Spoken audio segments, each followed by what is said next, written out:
Cinema రేపు release కాబోతుంది. ఈ 'దేవర' టికెట్ పెంపు 10 రోజులే ఉంటది అని చెప్పేసి ఒక వార్త.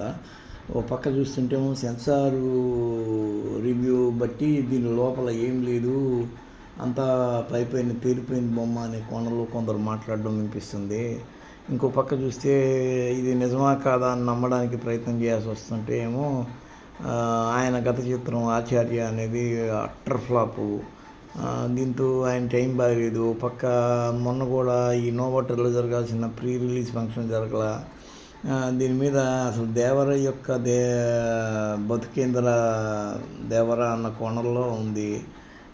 ఇటు ఇది జూనియర్ ఎన్టీఆర్కి చాలా ముఖ్యమైన సినిమా. కొరటాల శివ భవిష్యత్తుని డిసైడ్ చేస్తుంది ఈ సినిమా. కొరటాల శివ పరిస్థితి ఎలా ఉంది, ఏంది, ఆయనకి ఫ్యూచర్ ఉందా లేదా అనేది. ఓ పక్క శ్రీమంతుడు కూడా ఉంది ఆయనకి, కాపీ స్టోరీది.